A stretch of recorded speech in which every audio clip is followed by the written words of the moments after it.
እናንተን በዚህ አመት አይደለም ያገኘኋችሁ፣ ቆይቷል ካገኘኋችሁ።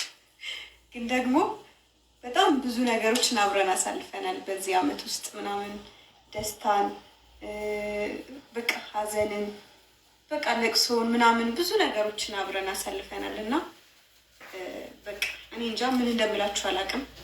በጣም ወዳችኋለሁ፣ አከብራችኋለሁ ከልቤ ነው። እግዚአብሔርም ይሄ ዝም ብሎ ለወሬ ምናምን ሳይሆን ከልቤ ነው። ብቻ አመሰግናለሁ ሁላችሁንም። እግዚአብሔርን በቃ እኔ ልደቴን እንኳን ራሱ አንዳንድ ጊዜ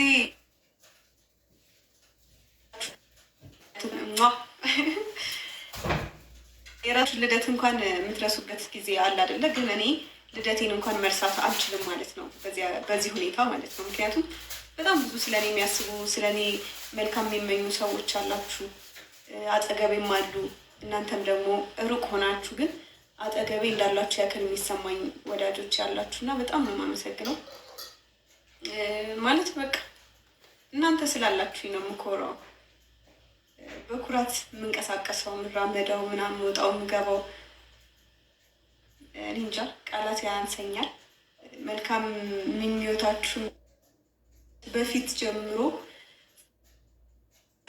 ነው የቅመሜ ልደት ደርሷል እያላችሁ ስትፖስቱ መልካም ምኞታችሁን ስትገልጹ የነበረው እና በጣም አመሰግናለሁ፣ ወዳችኋለሁ። ከእናንተ ጋር ደግሞ ብዙ አመታትን አብረን ለማሳለፍ ያብቃን። በዚህ አጋጣሚ ደግሞ ብሩኬ አንተን ያው እዚህ ላይቭ ላይ ማመስገን እፈልግ ሁሉም ነው እግዚአብሔር ማለት አንተ ስላለኸኝ በቃ እድለኛ ነኝ እና ሁላችሁንም ወዳችኋለሁ። አጠገቤ ያሉ ሌሎችም አሉ። ሁሉንም አሁን ስም ብጠራ ከዛ ስም ያልጠራኋቸው ሰዎች እንዳይከፉብኝ፣ ሁላችሁንም ግን ራሳችሁን ታውቃላችሁ። በጣም ነው የምወዳችሁ። ብቸኝነት እንዳይሰማኝ አድርጋችሁኛል። ማለት በቃ አለ አይደለ ሰው አለኝ በቃ የምሬን ነው እና አይከፋኝም። ምንም ነገር ብታጡ በህይወታችሁ ውስጥ ያገኛችሁትን ነገር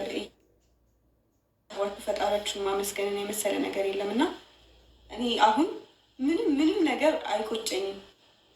ምክንያቱም ነገ የተሻለ ነው እና አሁኔን ደግሞ በደንብ እያጣጣምኩት እየኖርኩት ነው። እግዚአብሔር ይመስገን። ወዳችኋለሁ፣ አከብራችኋለሁ።